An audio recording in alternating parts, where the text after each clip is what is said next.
So back to what you were saying about all your friends being terrible, and you're the only reliable person in the world, Aaron, before we started Listen, recording. listen. There's a trend. There's a trend of people making promises and not keeping them. And then the whole thing of like doing it and then or promising something and then ghosting someone. Like I've experienced that so much now. It's like a pandemic. It's weird being ghosted by people that you know. Like I never had that happen. Well, I guess I kind of did. Maybe there's like a one, like there was like if it could go either way, but like before that, like people I see in my regular, like everyday life just didn't ghost me. Yeah. And it was a few months ago. I met this girl at a softball league, and she was flirting back and forth with me, and then all of a sudden, just nothing. And like we still had like half the season left, so we said like 5 words to each other the rest of the season. And it was just so awkward. I, I don't understand. I was like, okay, so you don't want to like date or like do anything like that? Just say so. Be like, yeah, I'm not feeling it or whatever. We can still be friends or whatever, or some Yeah. variation of that. I would have been totally fine. Be just like up and just stop responding to all texts and Snapchats one day. It's Yeah. bizarre. I mean, it is weird and it goes across both genders. I don't get it at all. Yeah. Uh, like if I'm done with somebody, I will tell them like I'm done. We're not talking anymore. I mean, But sometimes you have like things like where the conversation just dies out or whatever. Yeah, I think that's fine. But like mid conversation, just to just drop off the face of the earth, yeah, I don't know. yep, It's I guess it was kind of inevitable. Like society's been kind of programming people for the past however many decades to be like, yeah, you're just replaceable cogs. So it's like when people start like acting like they being treated by like the powers that be to each other, I just sort of all just coming full circle now. yep, pretty much. And I think that's a really well made point. Cogs in a machine, we're starting to treat each other like that. Interchangeable, disposable. Uh, it's kind of too bad, but Yeah, it reminds me of a scene from The Wire. Like one of the have you seen The Wire or no? no.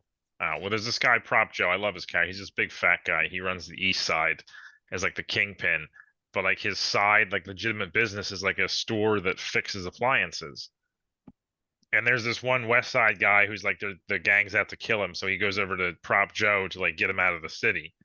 And he's fixing a toaster, and he says, "You know what the problem is with this shit? Like, it's easier to just throw it out and get another one than it is to take it out and fix it." And like the double Yeah, entendre, like the way they make the toasters, and the guy who's asking, for him to go through all this effort, and he's utterly replaceable. So he's saying essentially like, why would I?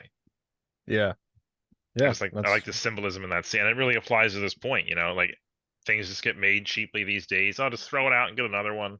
Nobody really knows how to fix any of this stuff. Like, I mean, software programmers, like from what I hear, like it's easier just to write your own code than it is to try to learn how to read somebody else's.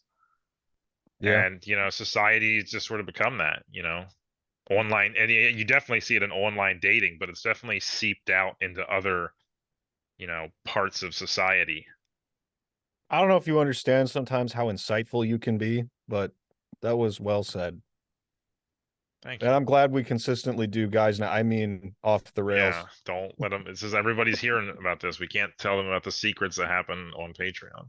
Right, right. It's a secret club that you're not invited to, unless, of course, you have $10. And in which case, welcome to the club. And with that, I'd like to say hello, everyone, and welcome to Off the Rails. We got a we got a freebie. Originally I was gonna do this like available to all patrons because it's December and I like to thank everybody at the end of the year for their patience. But I was like, you know what?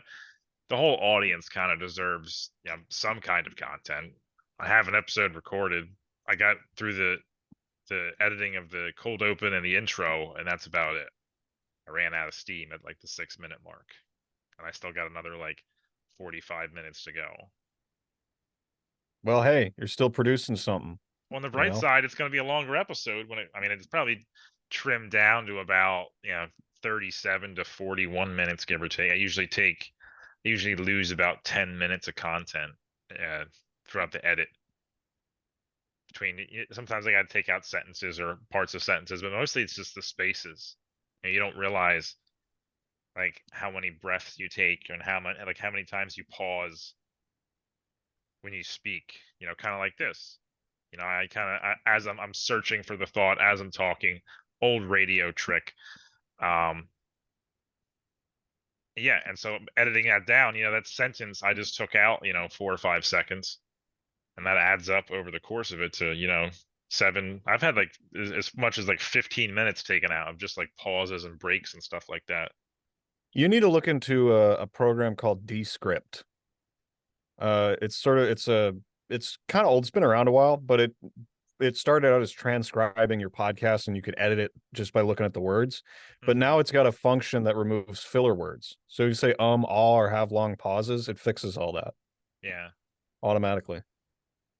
I don't know, I feel like I should just hire somebody to do it. The problem is though, it's like an editor is not going to be able to spot the mistakes that I make. Right. Sometimes I say a year wrong or a name. And so like, all right, I'll mark that spot and like I'll look for a place like where I said the person's name correctly. Or sometimes I'll just take out the whole sometimes I got to take out like an entire paragraph. I was like, well, these three sentences all run together. If I chop out half this sentence, none of it's going to make sense. So I got to, take away all of it. But Yeah. a lot of times it's just me like mumbling or slurring something or taking a drink or just pausing to because I write the show on the fly. So sometimes I got to access the memory banks for half a second before the wheels start spinning again. Yep. I stall out at high altitude. So there's aviation nuts in the. I know we have a couple of them because they're in our secret meme group chat on Instagram. Right. The secret club, the special club, Yep. the one we can't talk about Well, I because did this is talk for about it. everybody. I put the offer out there on Patreon a while back, and nobody responded to it. So I was like, all right, well, I guess it'll just be me and like four other people sending memes to each other, Yeah. talking And about Bannerlord. speaking of all that, like as far as off the rails, like my main show, we talk about dead people is sort of off the rails. I can't get my co-host to commit to anything. Producing content over there is pretty difficult anyway. So, I've started another one, which is why I'm here now, is the Clowntown Chronicle. That's a Yes. show that's designed to be quickly turned around, and it's going to be weekly, unlike We Talk About Dead People has been for like 2 years. Yeah. If you guys were watching this on YouTube, then you already knew that. But if you're just listening to the regular podcast, which is fine, I mean, either Yeah. or both, you would have Well, I'm known not. that from the rip. Well, maybe Yeah. I not mean, that he was not doing We Talk About Dead People, but that he changed the name of his show or no, I made a just new one. started a new one. We Talk Yeah. About Dead People still, still going. We've got interviews scheduled and things like that. But man, it's like it's been really hard to produce stuff with everything going on, and it's just crazy. Feels like the project's almost over. Yeah. I don't know how many I was trying times. to get another interview going. But so finish your thought though. Well, I was gonna say I don't know how many times I have to go through the paradigms and memes of history and how people behave time and time again. It feels like a section of the Bible where it's like the Israelites keep falling away from God and then coming back and then falling away and coming back. That's what it Yeah. feels like when you've done enough history. So, I just see I you know, never got that feeling. I'm lazy when it comes to producing the actual content. Like I'll read the book all day long, yeah, but getting me to like, go up and talk about it and then edit me talking about it is the struggle. it's a lot of work. I It's mean, a lot of work. I haven't lost my love of history. I've just lost my ambition. It's been a rough year. It's been beating the shit out of me. Hey, for the patrons who've stuck with him through that, you guys, you got to know that's a huge honor when you do that, because there's patrons who show up for 5 minutes, they're your best friend, and then you do something they don't like and they fall off. Yeah. They're like, you can't have my $5. For those of you who've stuck with Neil through a tough year, my hat's off to you. Like that's really honorable behavior. You see, I mean, I've only had a couple people who have like written to me and like told me why they're canceling it. So I'm assuming like people either like gave what they wanted to financially or like they just the content wasn't to whatever. I don't really get a lot of people who like storm out and like take their ball and go home. I mean that may be Uh, happening and they're just not messaging me about it, but that's never been the impression I get. Like I don't take it that personally when someone cancels their patronage. I don't take it personally, but it's different when they come in and they're your greatest fan and they last a month. Yeah. And it's like, that's just weird. I don't like that. Like, don't contribute unless you've been listening to the show for a while, at least on my show, please, I for the love I've of God. I've got a couple people who have been here like since the very like since I opened the page. I think I'm down to one. There was like three or four of them, and then a couple of them dropped off. But as far as I know, our boy Chase is the longest contiguous patron in show history. Fuck yeah, Chase. Keep it up, buddy. Filters. I want to see That's if I the can. good stuff. It's like we don't know how many people are rooting for us most of the time unless it's on Patreon, Yeah. you know. Let's see if I'm looking on Patreon right now just because I want to speak facts. Yeah, Chase has been continuous since December 7th, 2018, which is right after I created the Patreon. He's given over $500 to the show. That's fucking based. Now that I say that, he's probably like, I feel sometimes with some of these people, I'm not 100% sure because once again, I don't know their stories, but like I feel like some people just sort of forget if they go on Patreon. It's like, oh, I'll give this person money, and like it's kind of like your like a Planet Fitness thing or like your Netflix subscription. You never really look at it unless you're like rigorously checking your bank statements. I think I told you this, but I started using the subscribe button as a like button. For people who make one good video on YouTube, I subscribe forever. Yeah. It's like I know that helps them. You know, a like is good, but a subscription is better. Yeah, because And I usually do that because I don't use the like button a lot because I kind of use like the like button to make a curated playlist of like the best videos I've ever seen. So a lot mhm, of times I just won't like it, but I'll continue. I'll watch like three or four more of their videos if it's something I like, yeah. unless it's like a really long form.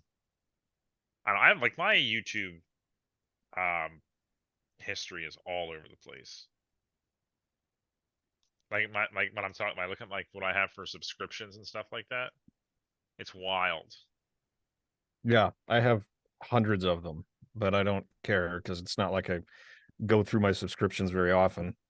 There's only a few people I really keep an eye on, and they put stuff out. Like the best ones put stuff out irregularly, but when they put it out, it's fire every time. Yeah. So I It's know who like to check. it's like, I'm subscribed to people like Gordon Ramsay, but I also have like Laser Pig who does um mostly tank memes. He's like one of the people that's big on like non-credible defense. I have the operations room, yeah, it's another history thing. I have like epic rap battles of history and Mr. Sunday movie, Solid JJ, which if you're into comic books and stuff, Solid JJ is hilarious. He does these like um they're like freeze pane things where it's like essentially just like a couple like different like frames of like comic book characters talking and like something like really messed up in the subtitles. And like some of the things I might have to use our screen share here to watch one of his videos because like some of like the shit he comes up with is absolute. It's kind of like a real like robot chicken feel to it. Kind of like deconstructing and like making fun of genre tropes. Or actually, I feel like you would really appreciate this one. This one is right up your alley. And you need Okay. to see it because it's different comic panes, but it's not you can get everything you need just by listening to it. Hopefully there's not an ad. And that, There Robin, is. is how babies are made. Any questions? We're some 25. Hold that thought, Robin. It appears we're getting some kind of transmission on the back computer. Hello, Bad Brain. Oh, do I have such a pleasant surprise for you? Careful, Robin. Knowing the Joker, there's probably nothing pleasant about this Oh, surprise. yeah, nothing gets past you, Batman. Well, actually, Batman, it's not just me. You see, I have brought some friends. Face, Catwoman, Good Penguin. golly, Batman. All our greatest foes in one room. Prepare for trouble, Batman. Hey, With our Wait, combined what the fuck is that? Oh, that's just Catwoman. She's going through like some orange phase Oh, or something. We're talking about the green thing. What? Cut back to the last camera. All right. That guy. Wait, you mean Zarbar? Yes, I mean Zarbar. Who the fuck is Zarbar? I don't get this. What do you mean? It's just Zarbar. You know, my sidekick, Zarbar. Since when do you have a sidekick? Since, what, forever? I mean, he's always been here. I The don't... fuck do you mean he's always been Yeah, here? Zarbar's always been here. the camera's just been cutting him off this whole time. I don't Oh, yeah, that's possible, I guess. How are you treating us so casually? We've been fighting for years, and I'm just now finding you had a green little man. I really thought you didn't know about the shooter. I mean, people have always been saying, it's Batman and Ryman, and then there's Joker and Zarbar. The dynamic duo, and Joker and Zarbar. What even is Zarbar? I think he's agnostic. How come we've never seen him during a fight? Oh, he's been there. He just likes to scurry around, Usually kind of looks for loose change between couch cushions and... actually, that's kind of all he ever does, really. I mean, it's his thing, though, so, let him do All what he's right, gotta look, this do. conversation's gonna go in circles. Let's just accept that there's a fucking Zarbar and move on, Yeah, all right? yeah, Sounds sure. good. Well, good for you, Joker. It appears that you have a cellmate to share your sentence with. I wouldn't be so sure, Batman. With the combined power of flame fixes, transformations, Catwoman's reflexes, Penguin's finances, and Zarbar's cancer No, rays. hold on. What the hell now? You make cancer rays. What? Zarbar shoots concentrated cancer in his hands. It's my his God. thing. Why is that a Well, power? look, if you're gonna be my arch nemesis, Robin kind of needs something. Come on, it's synergy. Like, I'm crazy, you're not. Zarbar shoots cancer out of his hands. Robin doesn't. Well, I mean, when you say it like Hey, that. man, I'm telling you right now, I am not getting cancer fighting a fucking green bean with a dick dastardly mustache. Where is this coming from? You've never complained before. Yeah, you never told us we were gonna get cancer. But wait a minute. If Zarbar's really been there this whole time. Oh my God! Should we be getting tested? Robin, get the Batmobile. Yeah, you got it, Batman. Oh, should we bring Bat-Mike? Batmite? Because he's always been there with us on those missions. Batman?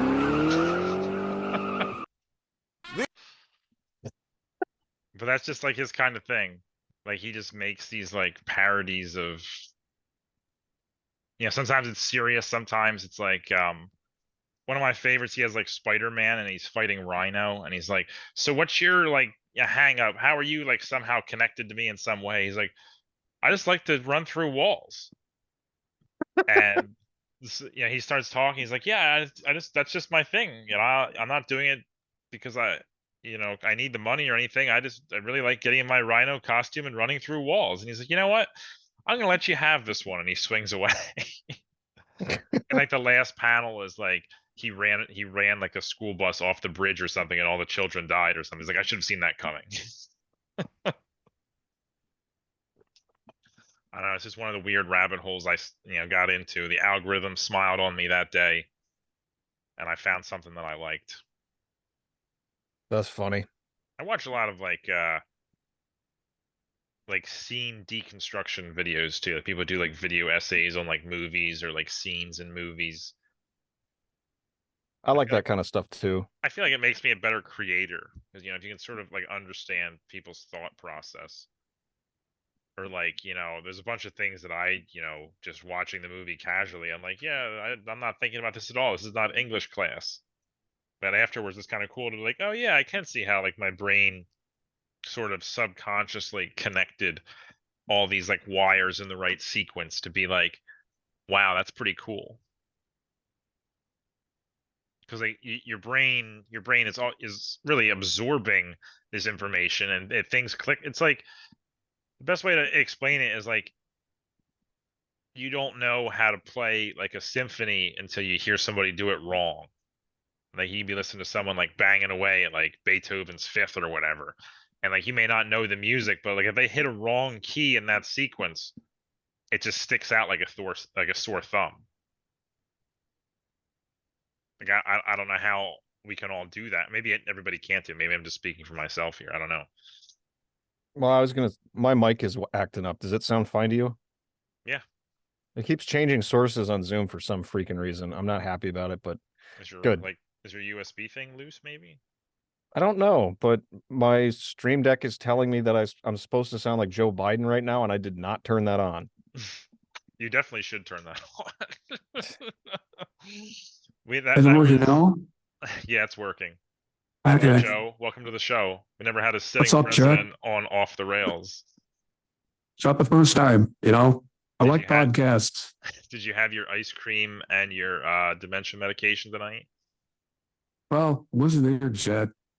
It's all about getting the right mix. I don't know. Did it turn off? No, it's still on. Oh my gosh. Okay, so it says the ones that South has it blocked up. All right, so I this is need a more this is a dementia bad medication. idea. Maybe I should not have had you turn on the Joe Biden filter. Say something else. What would Yeah. it president say? I don't know. You're definitely still Joe Biden. Okay, when it turns, okay, so it's screen like it's telling me it's on, and voicemail is telling me it's off. So I'm gonna try to turn it off, all right? All right. Yeah, that's all. Thank God. Might randomly make me Biden again. Schizophrenic podcaster over here.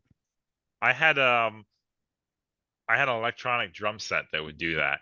Like I don't know what there's some issue in the wiring or whatever, but every now and again the crash symbol or the ride symbol would make the tom noise. I'd be like in the middle of like doing my thing and I'd start like hitting the symbol and you hear like tong tong tong tong tong tong. Like that's not. I sent it back to get rewired like twice, and they claim they fixed it every time. And to this day, it still occasionally registers a floor tom instead of a symbol for some reason. It's the spirit of Joe Biden possessing all of our equipment. Yes. Well, this was before. Well, I mean, I guess it wasn't before Joe Biden's time because he's older than I am, but before he was president, he was still vice president. No. Yes. Okay. Yes, he was still vice president when I bought that drum set. See, it just beeped. Do I sound like Biden? No. Okay, this is crazy over here. I don't know what's going on. Maybe I need to restart my computer. I mean, you do sound a bit more gravelly. You know, Gravelly. you've got like a real like a Arthur Morgan thing going on. Like your voice sounds deeper. It's like Dutch. You Well, Dutch. that plan don't make no goddamn sense. Actually, do it again. Do your impression. That was really close. What was it? Well, Arthur. No. Well, Dutch. Ah, shit. I don't have it. Now you sound more like Dutch. Oh, Like you went Arthur Morgan. As Yeah, I live and breathe. now you sound more like Micah. Or not I Micah. played the game for like 30 minutes. I'm doing my best here. Like I said, when you first start, I should have never cut you off. Which is like the story of this show. Like I'll go back and listen to it. I'm like, wow, Aaron had a really good point to make there, and I just completely derailed him. Well, I wish it's we could have called off gone the down rails. that route. Yeah. But like when you first started, like that was pitch perfect Arthur Morgan. I can't even remember what he sounds like. I was just He's got like the whale thing, but he brings it up higher. It's like he goes like higher into his throat when he does it. So it sounds like gravelly, but it also has got the higher. Yeah, I say I can't. I'm terrible with impressions. Oh yeah. Yeah, okay, now I'm remembering it. Shit. Maybe I can do a good Arthur Morgan. You I probably need could. a line though.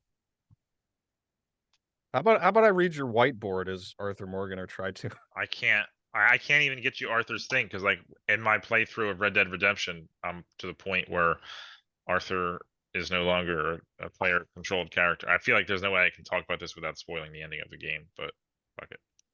I assume I've made my assumptions about it. Yeah, he dies. Let's see. And then you start playing as a different character for the rest of the game, which is kind of trippy. Oh And yeah. I miss Arthur. John's all right. He's just not as cool. He's not as cool as a good old Arthur. John was Fastest gun fantastic in Red Dead 2. I'm sorry, Yeah. Red Dead Redemption 1. Sorry.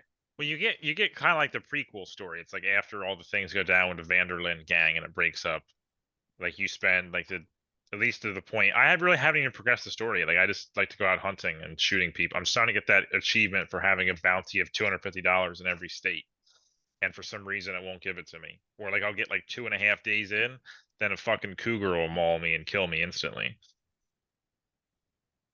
Whoops. Oh yeah, I was that close to breaking my keyboard when that happened.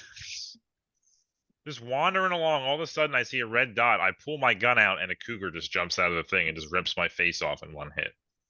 You know, speaking of Rockstar, did you see the GTA 6 trailer is out? I thought the game itself was out. No, they just revealed the trailer today. Wow. I heard It something looks- about GTA. I never got into. I was always a Saints Row guy myself. I never really went down the GTA rabbit. I probably should Hell go yeah, back to it. Saints Row. Yes. Great Freaking love games. Saints Row. Well, Yeah. I played the second one, and I spent a lot of time in the third one, and a lot of time in the fourth one. I think the fourth one was on Game Pass for a while. Was that the one where you had like superpowers and you were Yeah. the president? Yeah, you're in the computer world. Yeah. I don't know if I like the third or fourth one better. I know a lot of people didn't like the fourth one, but I was like, liked the man, fourth that one. it was so over the top funny, like stupid funny. Yeah, like they just made it like Saints Row and Prototype combined. Yeah. I found it very funny, especially like as like you went into like the subconsciousness of like all of your different like side characters. How like the uptight like FBI hacker is like really into like gangster rap and like BDSM and like all this like dark shit. And she's like, "Hey guys." Right. Good old, what's her name? Kenzie, I think. Yeah, Kenzie. Memory serves. I always played with the voice actor who sounded like Jason Statham. It made everything like 10 Yes, times I did funnier. too. Well, I think that wasn't an option in the fourth one, but in the second and third game, I was the Cockney, just because I thought the same reason. I just thought it was funny. Like Yeah. That's British criminals are just inherently funnier than any other kind of criminals in the world. I don't know why that is. I don't make the rules. I don't either. But I always liked the way he said Pierce is like, piss. Yeah, Get in the car, piss. we're gonna go steal some shit and shoot poo on people's cars for money, which is, absolutely insane mini game to play in the thing. Or it's like you had to like drive around with a tiger in the back seat and you had to make the tiger happy or it would maul you. It's like who thinks of this shit? I don't know, but I felt like the creativity was there. I mean, the writing was stupid, but it was like so beat for beat on point that it was like just as engaging as any other movie. Like you really did care about the story, even though it was clearly dumb. Yeah. There's just something about Saints Row 3 and 4 that was just like so unabashedly like stupid masculine, like comedy that's like for guys by guys. Well, it's like you know what you're in for, especially in the second game, like where like the first mission of the after you break out of prison is rescuing your colleague by just like walking into the courthouse and shooting everybody at his trial for like 500 murder. Yeah. It's just like, and up until that point in my life, it never occurred to me. It's like, yeah, that would work. I mean, you're going to be a one-in fugitive for the rest of your life, but if you've already committed 500 or whatever the number was, hundreds of murders, like they're already looking for you. Wasn't the mayor of the city Burt Reynolds? Yes, we find that Oh, out in the end of I believe it's Saints Row 3, yeah. and your character is very excited about that.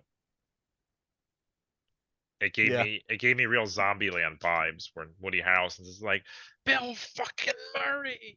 He's like, I know that's not your middle name, but I've seen every single one of your movies since I was old enough to masturbate. Not that those two are related. I made a really great meme about that, and it's like, some of the top caption was like, taking a time machine to like go to ancient Rome, and I'm like, Julius fucking Caesar. I know that's not your middle name, but like I've been reading about you since I could masturbate. Like, not that those are related. Mm. Speaking of that, or history anyway, did you see the Napoleon movie? No, I heard it was bad. Me too. But I I, knew that. I heard it focused on all the wrong thing. Well, I figured with Ridley Scott there was a chance, but Hey, he's Ridley Scott really hasn't put out like a hit since Kingdom of Heaven, the yeah, director's that's cut. true. The I Last Duel actually was okay. Yeah, well, let me rephrase that. The ending of The Last Duel, like the last 5 minutes of that movie, spectacular. yeah, I didn't see that one, but I owe it to you. I did actually start the Robert Pattinson Batman over the Did you? weekend. Yeah. Finally, I've been trying to talk you into watching that movie since it came out. I have to admit, I'm not sold yet, but I've only watched like 10 minutes. So Well, it's we watched the opening together. Like the opening is very strong. yeah.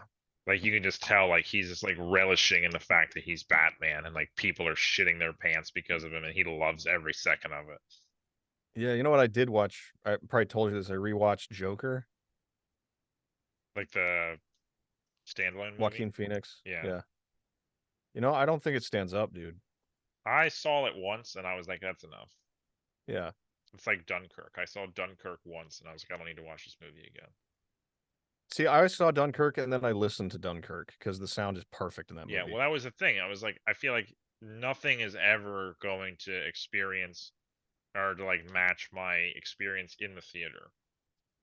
So why even Mhm. like try? Because that was a movie that barely stood on its own, like without being in the theater, and I felt like without like having this surround sound or like headphones like cranked all the way up, it just wouldn't be the same movie because it kind of relies on that. It's like Avatar, people don't really give a shit about Avatar when it's not in theaters. I just watched a little, or at least part of a little featurette about how they're working with James Cameron on the Avatar game, and I'm just not convinced it's gonna. I mean, it's probably gonna be a fine game, but like, however many years out, like 15 years out on the giant blue aliens, it just doesn't hit quite the same way.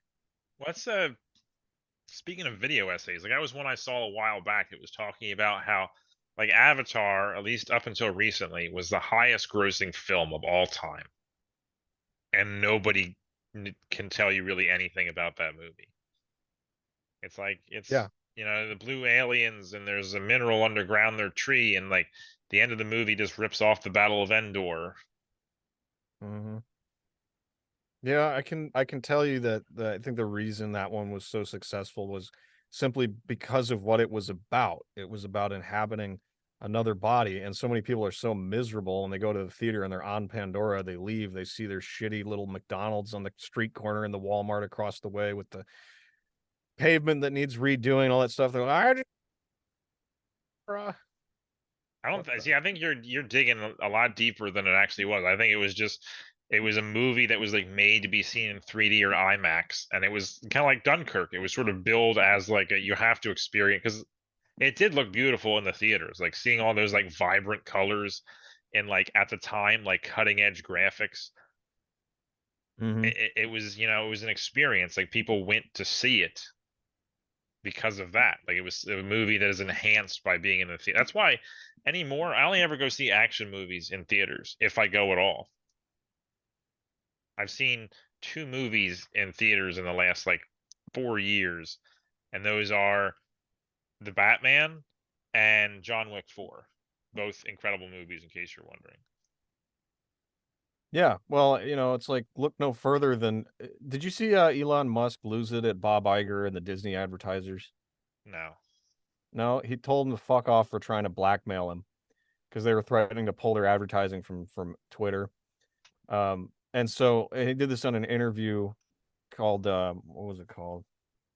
Deal Book or something like that, New York Times. So they followed up the interview with Elon Musk with Bob Iger of Disney. And so I was watching it this morning, seeing if I could find some material for the Clown Town Chronicle. And lo and behold, he's admitting that, well, that something's wrong with Disney and with the movie industry altogether. But he's still hemming and hawing and being like, but it's not my fault. That guy Bob Chapek, he ruined everything. Yeah. Yeah. Well, it's like The Marvels is the lowest grossing like Marvel movie of all time. Well, at least since, the MCU started. Yeah. Just because people are burnt out. Like they've just put out a string of bad or at best mediocre projects for the past like 5 years. And all the goodwill that, well, not all of it, but a lot of at least the goodwill of your average everyday moviegoer is just not there anymore. I mean, you're always going to have the hardcore fans. Like if you're, a Marvel or a Disney fanboy, like you're gonna love it till the day you die, probably. But for the average, on the fence moviegoer, it's just like it is not worth the gamble anymore. Yeah. Well, what's that old myth? I always forget what it's called where or that paradigm of thinking where it's like if you replace every board on a ship, is it the same ship? I don't know what it's called, but I have heard of that before. So Bob Iger, one thing he was saying very not directly, he didn't say anything directly, was that the Well, he's a personnel change CEO. well, yeah, but the personnel changes at Disney since he left slash what are you doing? I'm trying to do that thing where like you move it like a certain thing, it looks like it's bending. But I'm not. I'm You're working on it. close. I'm Anyway, working on it. so Bob Iger was saying that the personnel at Disney have been replaced slowly, so it's not even the same company, so they can't even produce the same kind of movies, and all the people of quality have slowly either aged out or left because they don't want to write these crappy movies anymore. And I don't Yeah. blame them. Disney isn't just a blank check. It used to be a amazing crack team of storytellers, and now they're just a joke. Yeah, well, and for one thing, it was the surge in quantity. It's just simple numbers. Like if you went from putting out like one or two movies a year to putting out like three or four movies and like five or six TV shows, like you're going to be spread thin no matter how big your company is. And like you said, people get burnt out on that, or they just use, a lot of people don't talk about this a lot, but like Silicon Valley and the Pacific Northwest in general is really slutty when it comes to jobs. Like these programmers, like they'll go and or like tech people will go and work for a company for like 3 or 4 months, and then go work for another one, and then come back. Like, they'll jump between like Microsoft and Google and Apple and Amazon, like these big tech companies, because they have the skills. Their jobs are always in demand. So every few months they just go to their boss and ask for a raise. And if he doesn't give it to them, they say, "Well, I'll jump ship and make 50 grand more at another company," and then be back at that same company within 2 years because they offered them more money. And you have to imagine that happens with movie studios as well. Yeah. Hollywood used to be a town where, talent was appreciated. And like all it took was, someone taking a chance on you. And like I hear that a lot, like with interviews with celebrities. It's like, or like commentary tracks for like famous shows or whatever. It's like one of my favorites, Mike Ehrmantraut from Breaking Bad and Better Call Saul. Like he was supposed to be like a 1 episode cameo. Like he was supposed to come in after Jane ODs and like clean up the evidence, and like that was it. Like he was just supposed to be one of Saul's lackeys. But everyone was like, "Wow, we really like that Mike guy." And next thing you know, he's a series regular and like one of the most beloved characters in the entire Breaking Bad universe. Yep. He It's is always my fun when favorite that kind of thing character on happens. those. Between him and Saul Goodman are my two favorite, or slash Jimmy McGill. I really grew to like Saul Goodman in Better Call Saul. Yeah, well, that's I, kind I of the I whole liked point him a of the little show. bit. Well, I liked him a little bit in Breaking Bad, but when I saw him like his origin story a little bit and his personality and how he was kind of, trying his best but still kind of scummy, Yeah, I always appreciated his hustle. yeah, Charlie Hustle, as James McGill would say, or not McGill, James Hamlin. No, Howard Hamlin. Jesus Christ, where am I getting James from? Did you watch the show? Yeah, usually I'm like an encyclopedia of pop culture knowledge, and I'm having a stroke over here. Well, so while Should we? I'm regaining brain function, do you want to read the whiteboard to all the people Yeah, I was listening? gonna say we've been here for 45 minutes. We haven't even talked about the whiteboard. Just sort of the elephant in the back of the room. Well, I'm not gay unless, of course, it's for Bohemond. That wasn't Bohemond. it. Bohemond. Bohemond. Yeah, good old Bowman, Taranto. Love Hey, that I think guy. I used that Arthur voice when we were doing Country Wisdom. Yeah, because you did like the. I forget what you said with it. I I definitely feel like it was remember. another gay joke. I remember you did send me that one thing. It was like the 4chan like green text. It was like Western, Oh yeah. and it was like Jimmy Syphilis Dick shot, Bob Rathead in the eye at a bar in 1854. The town later burned down, or I forget exactly what it was, but I remember laughing my ass off when you sent it to me. Oh yeah. That's a classic. Um Yeah, so we were doing this was actually a leftover whiteboard. I'm recycling them from this month's War and Conquest Plus episode on Patreon. I where we did the finale of our little mini series on the Italian Normans, and naturally I ended it with Bowman, my favorite of them. naturally. Got to do a fun little recap of the First Crusade. It was a good time. I enjoy the audio quality sounds kind of bad because for some reason my microphone just got like really loud all of a sudden. Like I haven't touched it in 2 months, and now I plug it back in and it's like peaking all the time and clipping. So the audio isn't fantastic, but they rarely are on War and Conquest Plus because I don't edit them. I just record it and send it out. Yeah, that's the point of having bonus content. It's got to be easy-ish. Yeah, Still good content, but you don't want that's to put right. like You come to my show, you pay extra money to listen, and I'm going to put even less effort into it than I do when it's free. That's the War and Conquest premium way.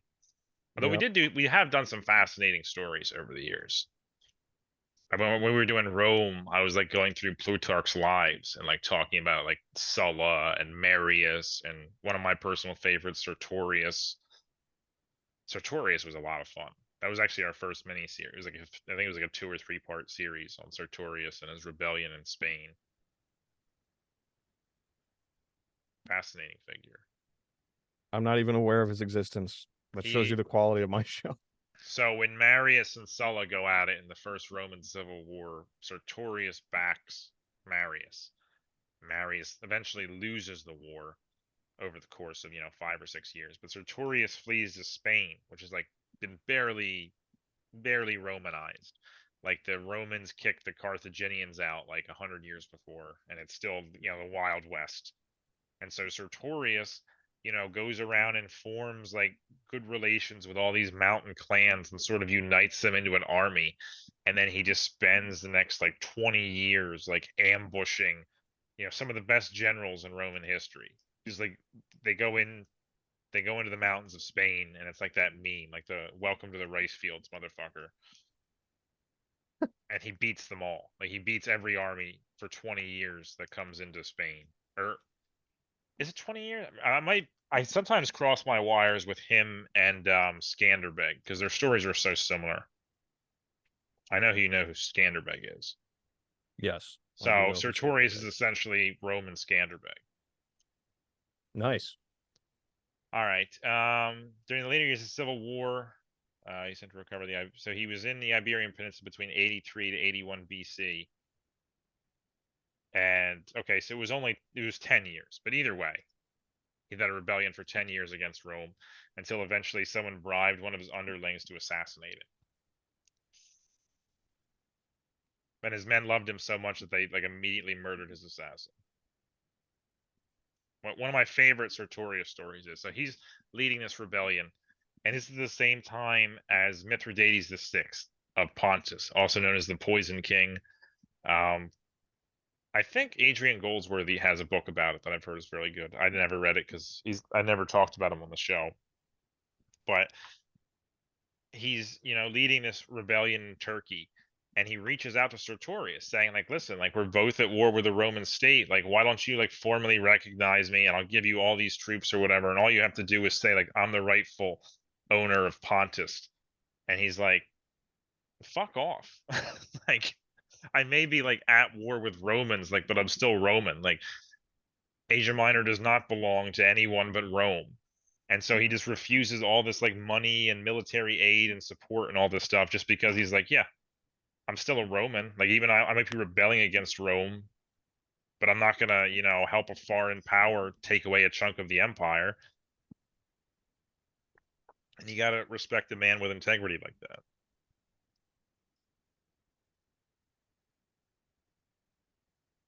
Good old What's wrong Sertorius. with my mic? Is my mic on? It is now. Oh my I was just god. sitting here in silence waiting for you to respond to that. I was like, should I keep talking about Sertorius? Oh no, you were doing awesome, but this thing, oh god, there it goes again. At least you don't sound like Joe Biden. Well, you say that. Yeah, give it time. Yeah, I'm waiting for the button to start glowing. I really got to figure this thing out. Yeah. Aaron's heart rate has been like 120 this entire podcast watching the soundboard. Absolutely. Don't worry. If it changes over, I'll be the first to let you know. I won't. Well, I might keep it a secret for a little bit. But when I start chuckling for no reason, you'll know. Yeah, because I can't tell. Like I said, I can't hear it when it happens. It just Yeah. the button on the Stream Deck keeps lighting up, and I don't know if it's working or not. I'm not touching it. I don't know. I've been. Well, I still got to finish it, but I just rewatched the Suicide Squad again. Great movie. Really? I heard a lot of people didn't like it. Well, the first one, the original Suicide Squad. I forgot there was a second one. Yeah, the second one James Gunn made. It was his first outing for DC. And it's essentially like Guardians of the Galaxy, but like much darker, much more violent, much more vulgar. I mean, it's an R-rated movie. And it sort of builds off the last one. It kind of pretends like it did and didn't happen, but it's just, James Gunn brings his like signature style of like making it like colorful and visually beautiful and like quippy and funny and like the right amount of like heart. Like honestly, that's honestly what I think James Gunn's strength as a creator is. Like he just finds a way to like bring out the heart in a project. I also find that all of his villains hurt kids. I noticed that as a common theme of all like James Gunn villains at some point in the work. Like somebody hurts a kid and that like it immediately makes it okay to murder them. Interesting. So maybe there's some childhood trauma he's been working through his work. And if that's the case, I hope he gets better, but I hope he can still tap into that and make incredible movies. But obviously, I hope that he himself has emotionally and physically healed from those things. Well, I would hope physically by now. He's an old man, but emotionally and What mentally. did something happen to him that you know about? I don't know. I mean, I don't really like follow people like that. If something did, I don't know if he's ever mentioned it, but for a creator to like constantly put that into their work, there has to be some sort of, root cause of that. Like somehow the idea of like, and the case of the Suicide Squad, it's a dictator that Harley Quinn really likes until he admits that he like tortures children, and then she murders him like literally 2 seconds after he confesses that. And, you have Guardians of the Galaxy, the whole series. It's the kid dealing with abandonment issues, and a raccoon dealing with the fact that he was ripped apart and tortured as a baby. Oh, And the, that must be the scene everyone was freaking out about. did you not? Do you still not see it? No, I still haven't seen it. It's I on thought, Disney Plus, isn't it? yeah. I don't have Disney Plus. That's the I mean, problem. you can get it somewhere else probably. I mean, I could start pirating things again, Yeah. I thought you allegedly. told me you watched that. Yeah, it's a heart-wrenching movie. It's hard to watch at some points, I especially heard if it you're was one of those people that are like, don't be mean to animals. Yeah, I heard it was a really great, if a little bit disturbing movie. And you know what? I believe that. Uh, you know, It worked. Like it was perfect. Like it blended. It made like the story more mature, and it really gave you like a reason to root for all the protagonists at the end of the movie, aside from like villain of the week bad. It's like, no, this is someone who's like tormented Rocket Raccoon his entire life, literally ripped his body apart and like threw cybernetic augmentations on it for no other reason than just he felt like it. Like kept him in a cage, murdered his friends, and is like continuing to do that to a bunch of like innocent animals over like this like 40-year period. So by the end of the movie, you're like, yeah, fucking stab that guy, rip his face off. Which actually happened. They ripped the guy's face off in the end of the movie. It's pretty cool. wow. Yeah, it's a good time. So yeah, I'm excited for James Gunn, taking over the DC. I'm very excited to see the direction he takes that. Yeah, I don't think they could do much worse than they've been doing. Well, DC's on the upcome. Like you got the Suicide Squad was great. The Peacemaker TV show was great, which is like sort of they're tied together. It's like a direct sequel to the movie. Really, the only movie they've released recently that's done bad has been the Blue Beetle, I and didn't even know that was a thing. I haven't seen it because I have no investment in the character, so it's not like something I was just gonna take a chance on. And I've heard it has like the core of a good movie, but like it's poorly executed. Yeah, and That and the sounds about Batman right. was, I mean, James Gunn didn't have anything to do with that, but that was another good DC project. So they've been on a pretty good roll here. I mean, The Flash was, something that had been in production for like 4 years, so that was like a DC upswing moment. So I don't count that really. I just think it's crazy they still wouldn't cut ties with that actor. It's like, dude, like he's like a convicted pedophile. Like at this point, like you kind of have to get rid of him. Wait, who? Ezra Miller. Oh yeah, yeah. What Where he's happened there? maybe he abused minors. He did something really messed up. He got like arrested for it multiple times in Hawaii. Apparently, Ezra's a wild boy when nobody's watching, or apparently when people are watching, because he got caught doing it multiple times. This would be a great time for the Biden voice to just kick in. Yeah, I kind of feel like Joe Biden tonight. I think I smoked too much before the show. I'm kind of spacing. But you're doing. I think you're doing pretty good compared to Spacer's some. choice. Okay, I take it back. No, I always think of that when I say spaced out. I think of, you know, all my time playing Outer Worlds, you know, the company Spacer's Choice. That's just the quote that plays in my head. So I feel Keeps like disconnecting. we need to talk about Bannerlord, guys. We have to address the elephant in the room of why the podcast is another like week and a half late. And it's because I was scrolling through my Game Pass and I saw this little game that multiple people in the community have recommended. Mountain Blade, you got to play Mountain Blade. So I played Mountain Blade Bannerlord. I I fucking love it. There's no, there's no other way to slice it. Like it's an incredible game. I don't know how many hours I have into it already. See, I'm gonna pull that up right now. I think it's somewhere close to 200. I've had the game for 2 weeks. It's insane. Well, See, I played a lot of Mountain Blade early on in college. I got completely hooked on the first one, and then when Warband came out and they had an expansion, oh my gosh, I was conquering cities and castles and leading yeah, armies of thousands. I mean, it's an awesome feeling. Even with the crappy graphics of the old games, it actually has a little bit of a charm. All the hmm voices are like these super masculine, like Viking noises. You know, when you win a yeah. battle, everyone cheers. And it's like, oh my God, there was nothing like it. I feel like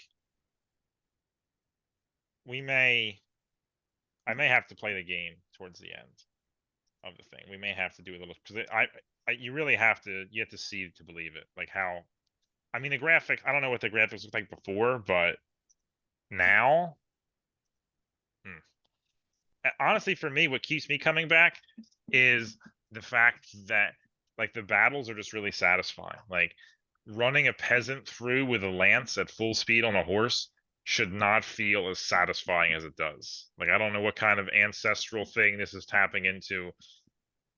All I know is it brings me great joy. I would love to see you play a little Bannerlord. All right, I haven't actually seen it in action, so I got a I got a little battle here I can do for you. Hopefully it doesn't screw it up with Zoom. Wait for it to load here. you should just be able to share the screen with sound, and then I can watch it. Yeah. But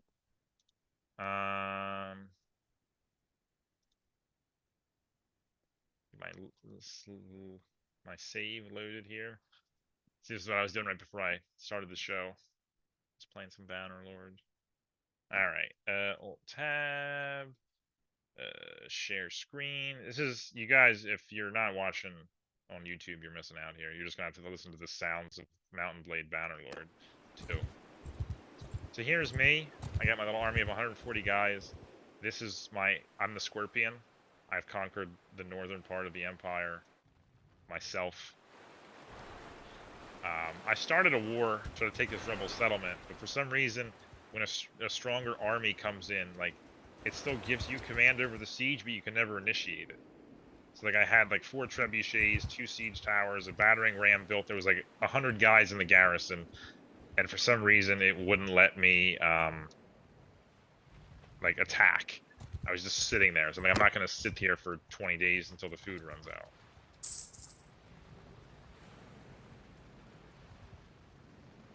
So, who do we war again with? Northern and Western Empire. Alright, let's go smack these boys around. They've been raiding my villages. So anybody I find not getting ransomed, immediately executed. That's what you get for raiding my villages. Here we go. Get over here, Aknor. Let's see, I'm 5 speed. I'm never gonna catch him. Oh, you want to ambush? Good, both of you fight me. See, they're not tough unless they outnumber you a bunch. So I just gotta try to bait them into attacking me here. I don't want all 4 to go after me, because I don't think I can beat that many men. Troops, you know what? Fuck it, we'll do it for the continent. Oh shit, never mind. Never mind, I take it back. Oh, I was talking a lot of shit there. You know what? Let's go raid the village, and we'll try to bait them into attacking us. Although and then you can take up a defensive spot in the village. I can. Actually, that's not a bad idea. Let's see, 132. I can't take all of them, but I I guess I can run out to the side. Oh. Yeah, let's recruit the troops I'm going to kill them with. Take hostile action. Raid the village. Alright, what do I got? I got 53, 32. Yeah, I can win this. I need to raid the village. Go ahead, tough guy. Try and stop me. Look at that. I'm stealing all your fish. Come on, Ragnar, the lake rats. They're looking. A bunch of fucking pussies. Vote for the new owner of our. I don't have enough things. I don't have enough influence. Because I started a civil war. They don't trust me right now. Look at that. They're just letting me raid their villages with impunity. Cowards. Come on, Olympus. Do your job.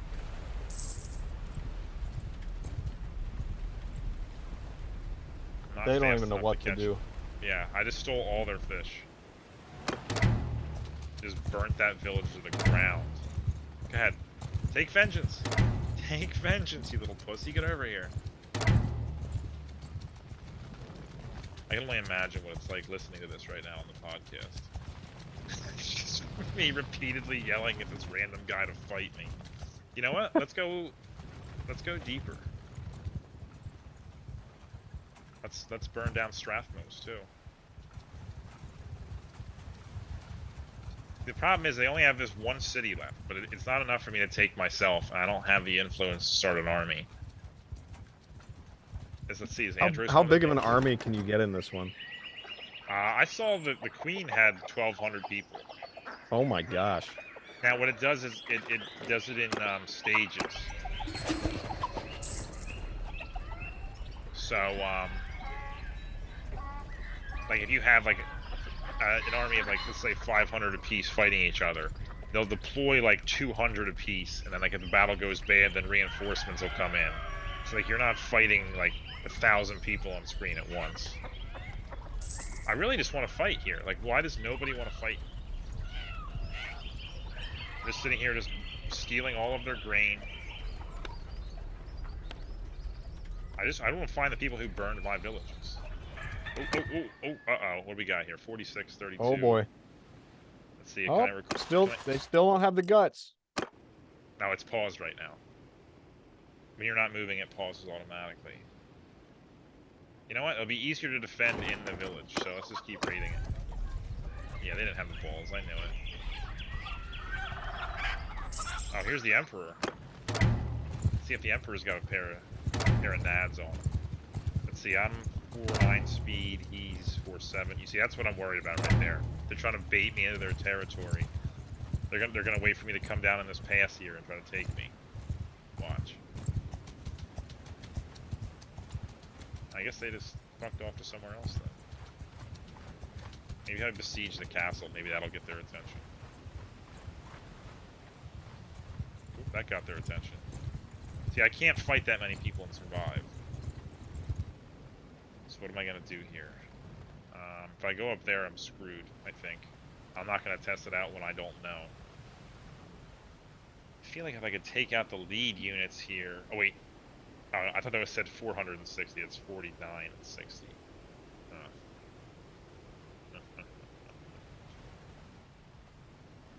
Castle. Do I try to make a break for it? Do you have any allies that might swing in and try to rescue you? No, they're nowhere near. They're down fighting the Western Empire.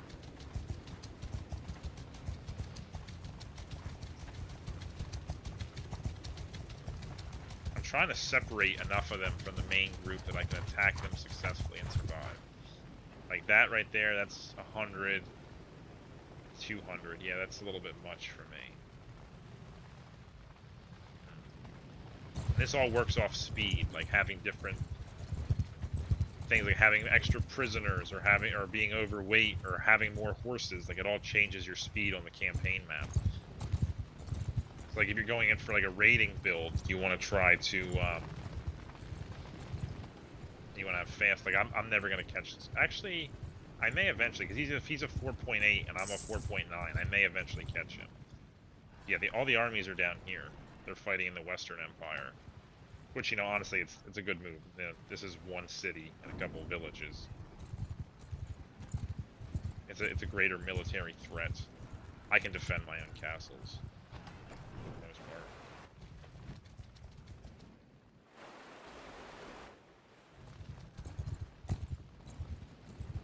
Come on. 4.8, 4.9. I gotta try to cut this guy off. I might actually catch him here. If I do, he's Yep. screwed. I think That's close enough. Who are you? I'm Neil, and you are about to die. Let's go! I finally Pretty good caught up. odds. Alright, so let's be all tactical here. I want infantry here, archers behind, cavalry on the open plain, left flank, cavalry archers in the woods. Alright, let's start this bad boy. Do as I say, not as I do, boys. Getting reckless. Alright, so where are they? Right here? Alright. Move! Move! Stand upon! Forward! Oh, shit. Soldier forward! I got Troops, excited. move! Cavalry! Move! Mountain! Move! I actually had to buy a new keyboard to play this game. Because most of the commands are done with the F keys and the numbers. But like my old keyboard, you had to press the function key to get the other one to work. So, like, trying to do that in the heat of battle was almost impossible. Alright, so I got time here. Soldier forward! Infantry, Troops, move! Cavalry! archers, Move! Horse cavalry. archer! Forward! Alright, fuck it, I'm just gonna go do it myself. I'm going right for that cavalryman right there. Have a taste of my axe! Ooh, I missed it. Oh, yeah, there's two of them. Yeah. I love this axe. Oh my god, so brutal. Yeah. Ooh, you know what? Give me a little bit of crossbow. Alright, everybody, come in here. Everyone, attack! I'm a big man. I don't need a horse.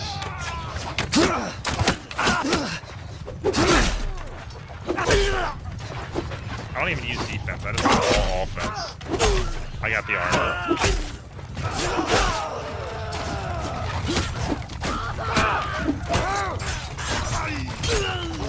Crossbow. I thought I had my sword out. Get more rowdy in here.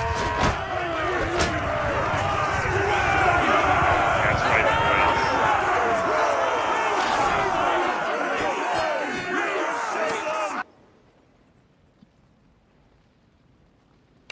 You're my prisoner now. Got some prisoners.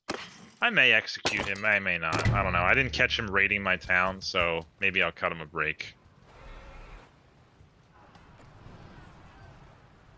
Yeah, that's Mountain Blade. War Banner. I keep calling it Warband. Bannerlord. Let's see It if looks I just can... like Warband, but with better graphics. Yeah, well, that's to be Probably expected. some better fighting too. Yeah, well, I used to do it with a lance. Like, impaling people with a lance was really fun, but, like, once I discovered that two-handed axe, and you can just, like, just sort of, like, waylay, like, in the middle of, like, people on either side of you, and just, like, one-shot, like, most of the units in the game, I was like, alright, this is my weapon from here on out. I'm not a I don't know if you noticed, I'm not really a precision fighter. I just like to get in there and get bloody. So now afterwards, I gotta see. I got some prisoners who want to join me. Trying to. The zoom icon is like right in the way. Promote some people. What do I need? Do I need infantry or archer? Yeah, we'll make another archer. I don't care if I'm over the limit. We're at war. We need all the people we can get. Yeah, the thing that really sucks is if you do get yourself in a quandary, you lose all of your equipment. Except for, like, what you have, like, currently equipped. So, like, if I were to die, like, all of my loot over here, just gone. Oh no. All it saves are, like, quest weapons and the stuff you have on your back. Yeah, that's how it was in the old game. Let's see if I can bait a few more of these guys into fighting. See if I can cut them off. We'll try to exploit the AI here and pin them up against the wall of the canyon. See, he changed his flight path right in my sights. Are we gonna catch him? 2.8 to 2.4. It's been a while. Yeah, it has. Guess what? You're not gonna survive this battle. I'm gonna execute this guy either way. I don't care if he raided my troops or not. He dies. Ooh, we got a canyon too. Oh, daddy. All right, so I'm gonna try to get right up into this little ravine here with my archers.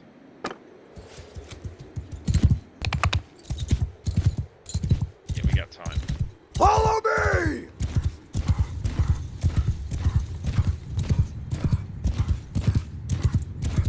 I don't like the feather on my horse's head. It's kind of distracting, to be honest with you. But this armor is really good, so. All right. Troops! Infantry down Move! here. Soldiers forward! Cavalry! Here. Cavalry is gonna sit Forward! here. Mounted archers! Cavalry archers Move! on the other side of the canyon. Sartorius would be proud. Good old elevated road ambush, classic. Archers elevated, infantry down low, cavalry ready to protect the archers. Standard procedure. So while that's happening, we're just gonna go have a little fun here. Look at all those peasants. They don't know what's coming.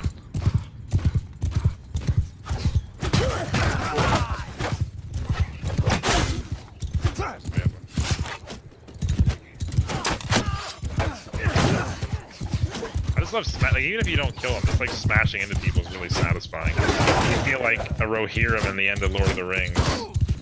Eleanor Field is like signing your way through orcs. Dead!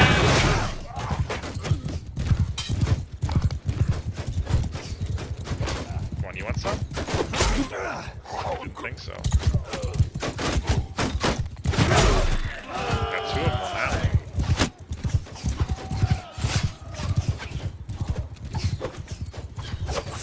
Sometimes it's a little wonky you're fighting on horseback. You know what? I'm tired of pussyfooting. Soldiers! Attack! Let's go kill him.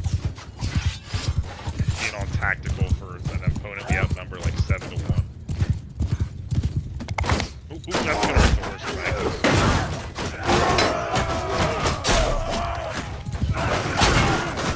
Oh, yeah, I love that overhand, like crunching on the base.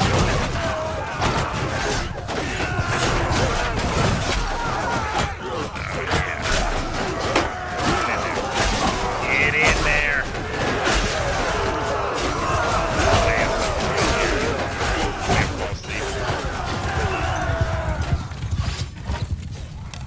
Alright, where's the survivors? That was brutal. Oh my god. Yeah, especially when you get like a bunch of people all together. Like that two-handed axe.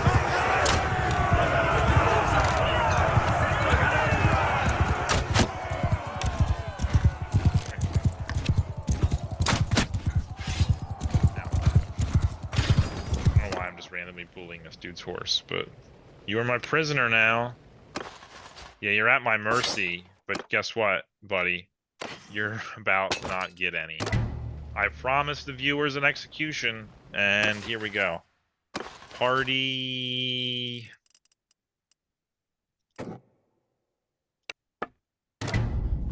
See ya.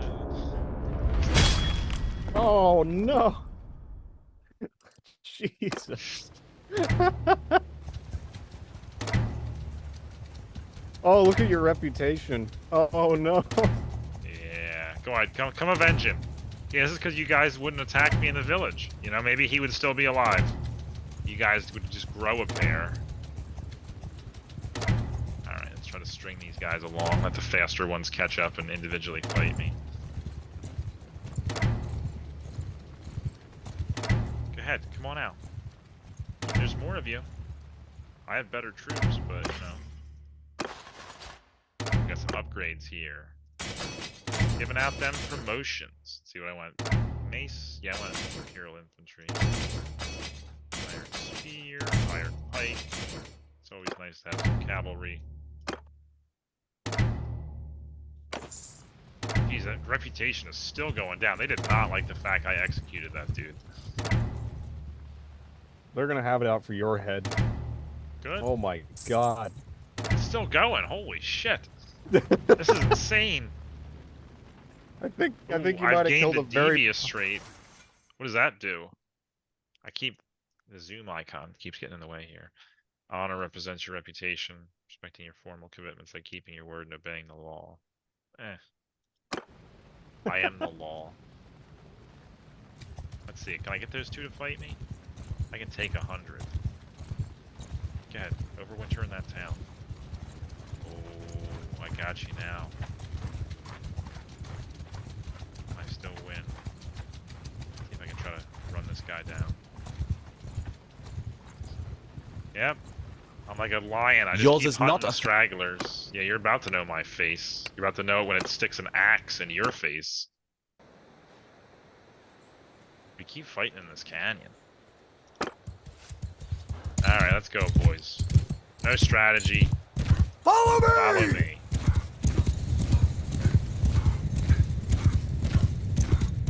I just find like the horse noise is really satisfying too. I find myself at certain times during the day, I'm like, damn, I wish I had that horse noise as I was moving. They're getting bold. Alright. Soldiers! Forward! Troops! Forward! Cavalry! Move! Mounted! Forward! Alright, I'll hold up while we deploy. The one-man cavalry battalion. I'll get this guy on the end. I'm gonna get hit with a spear instead. That sucker actually did some damage. Oof. Wasn't his day. Alright. Horsemen! Kill them all! Yeah, I got some help now. You guys aren't so tough anymore.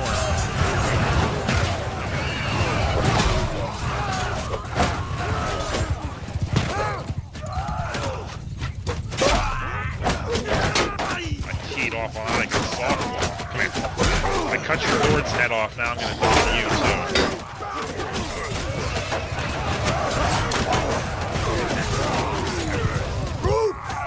Troops! Give them hell! Give them hell, boys. Get some experience on you.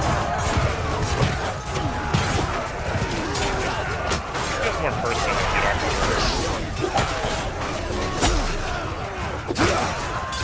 Got some moves. Almost killed me there. Got a little too cocky.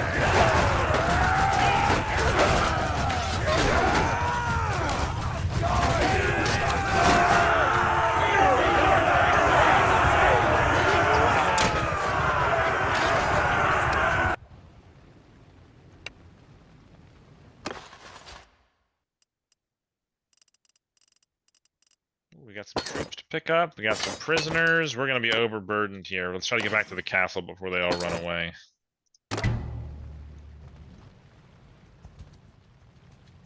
Yeah, your relationship went up with Valios because he's like, he hasn't killed me yet. Well, that was probably whoever's land was. Oh, defeat an army with your party. I guess that guy was an army? I don't know. Yeah, it's kind of boring. I'll save you guys the boring inventory management aspect of it. But yeah, that's Bannerlord. Fantastic game. Definitely recommend it for anyone who's into medieval RTS and games like that. Yeah, Mountain Blade's pretty much everything you could ask for. First, I was gonna say first person, but it's first person and third person medieval combat, army management, inventory management. Like, it's a lot of fun. It's like Really good series. Chivalry, Total War, and like a few other like RTS games, and like Skyrim sort of had a baby. And that's Mountain Blade. It's fantastic. At least that's been my experience of it so far. I would give it overwhelmingly positive review, except it has the caveat it may ruin your life. It may delay your podcast. Yes, it's not just the podcast. Like I'm like ignoring like other obligations just because I'm just having a great time here. I want to see what my my play time is here. Manage. I usually set. I know on Steam it does, but I got this through Xbox, so It's not quite the same. I don't know. I'm gonna look forward to any DLC that comes out because I want to support this game. So, I mean, I'm guessing they're getting something from Xbox for it being on Game Pass, but you know, I don't know. Well, didn't you say you had something to do later on tonight? I feel like I'm keeping you. No, I'm planning on playing a game with some friends here in a few minutes. Have you Oh, played Lethal Company? no, never heard of it. You haven't heard of it? No. Oh man, it's fun. It's a 4-player co-op survival horror game, but it's kind of goofy. So you work for this company and you have to go into these. What? This goddamn thing is just messing up all over the place. Did it make me turn into Joe Biden yet? No, you're fine. Okay. Well, Lethal anyway, Company. it's pretty funny. You just have to like raid these like backroom style like compounds for gear, and you have to sell it to this company. And if you don't meet your quota, they kill you. But it's all local audio, so you have to like talk to each other through walkie-talkies, and you can like hear your friends dying on the other end as they fight monsters and things. It's fantastic. It's absolutely hilarious. Yeah, this is I don't have any time now for anything else but softball and Bannerlord. That fits. And I mean, I blame the people who recommended it to me because there was a bunch of people that were like, "You got to play Mountain Blade," and I was like, "I already have enough RTS. Like, I play, Medieval 2 Total War a lot, and Rome 2, and Skyrim. I have like, I thought I was having all my itches tickled, but apparently, running down peasants at full speed with a giant two-handed axe is just something I didn't know I needed in my life until I got it, and And now." now you can't stop. Yeah, it's like meth or heroin or metharin. It's a combination. It's a new designer drug. You just combine it. That would probably kill you instantly. Like taking a dose of meth and heroin at the same time. It'd be like drinking like Probably. the hard drug version of a Four Loko. Oh God. Just wouldn't know what to do. It would probably be the greatest like 15, 20 minutes of your life before you died though. I would imagine. I've never done either one of them before, but I hear they're pretty good. They're so good they'll ruin your life. I'm just gonna have to take everybody's word for it, really. Yeah. Continue taking everyone's word for it and do not take meth. Yeah, I don't. I would try like maybe some psychedelics, like maybe some stronger mushrooms or some acid. You know, I want to see some shit on the walls. I want to take acid and then play Bannerlord. Here you go. That'd be a trip. That's actually no. Bannerlord is way too unforgiving of a game to be playing severely inebriated. Maybe like Skyrim. Maybe I feel like Fallout New Vegas would be really cool on drugs because I could just play as a fiend. Yeah, I can just role play as a fiend, and I'm already intoxicated, so boom, check for immersion. It's something that I've done enough times that I can reliably, even in like a panicking, drug-addled trip, I can probably still figure out what I'm doing. It's a pretty simple game. Just stay away from the death claws. Yeah, it pacifies you. You start seeing the beauty and everything and the importance of life. So you Yeah. wander down to the Deathclaw Sanctuary to pay your Yes. respects and I'm a maybe friend, guys. plant some flowers. I gave the Deathclaw her egg back in Fallout 4, all right? I'm cool. I'm a peaceful warrior. I'm a lover, not a fighter. Yes. I only shoot them because they would eat me. If they were yellow on my thing, I wouldn't shoot a Deathclaw.